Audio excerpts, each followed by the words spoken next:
Hi, my name is Rishabh Tarve, and I am a student of Function of School of Technology, and I'm in the second semester of my college.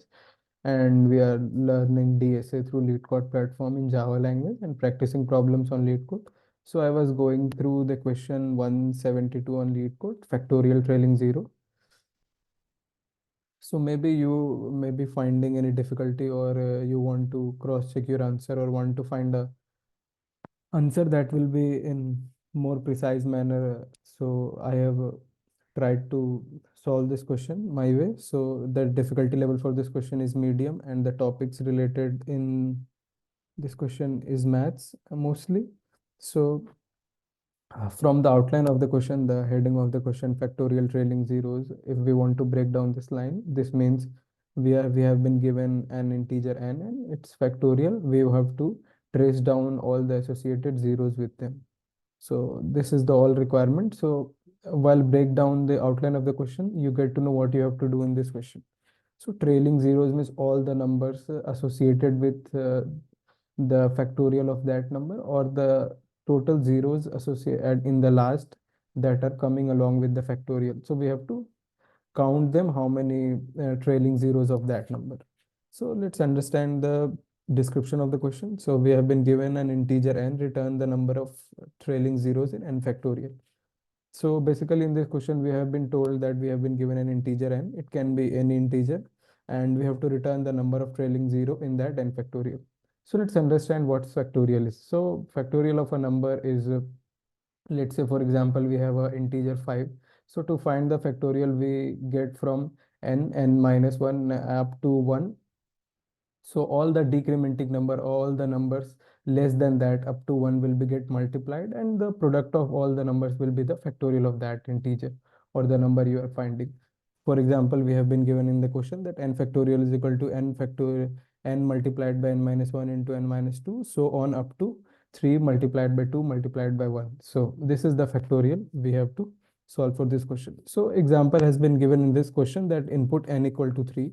So we know the factorial of 3 is 6, and 6 has no zeros inside in them, or no trailing zeros, so output will be 0. For example, you can see example 2, n equal to 5, the output is 1.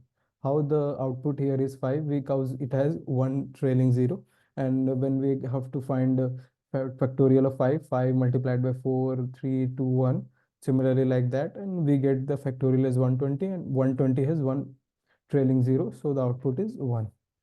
Similarly, for n equal to 0, it has 0 trailing zeros.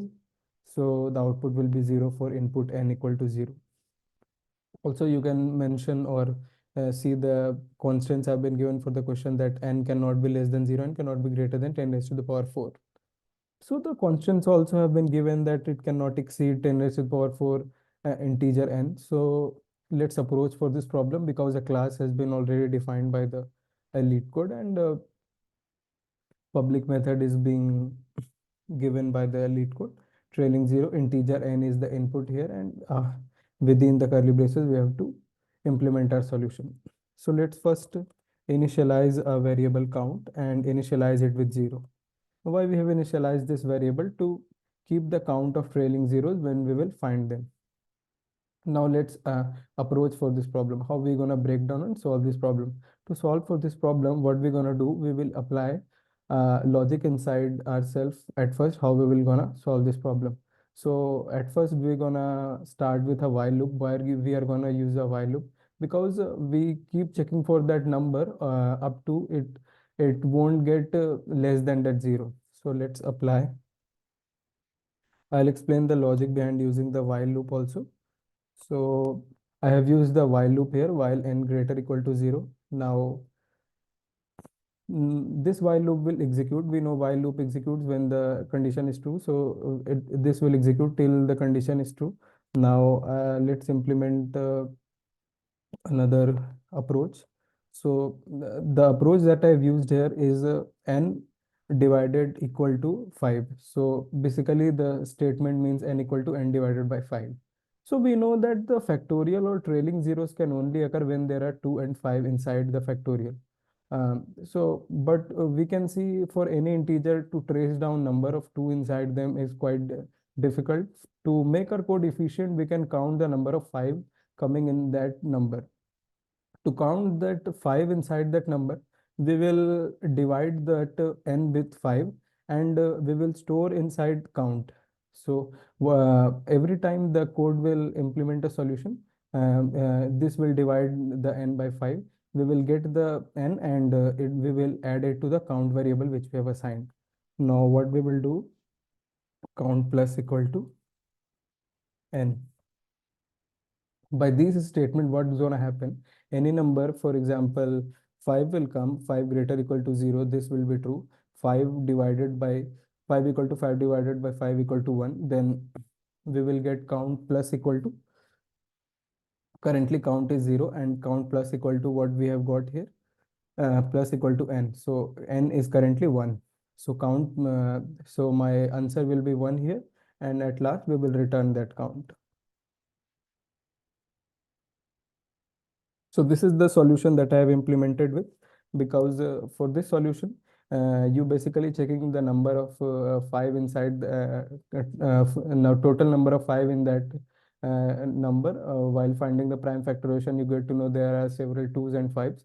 To make our code efficient, we have only used the 5 inside that, and for that, after that, we have stored our total number of count of 5 inside the count variable, and we have returned that. Now let's check for our code is working or not. So all the test cases have been passed for our code, and let's check whether it got submitted or not. So our code has been accepted, and it has beat 100% of the users with the Java, and 0 ms total time. So the result process by LeetCode is being shown to you. So this was all the solution for the question which we have implemented. Now let's talk about time and space complexity. So the time complexity of this question will be, we are iterating for all the 5, total number of 5 in that prime factorization of that integer. So the time complexity will be big O log n to the base 5, because it is executing for till total number of 5 divisions in them. The space complexity is big O1, because we have only initialized a variable count here, and it's taking a space complexity of 1. So that's all for this question. Have a great day. Thank you.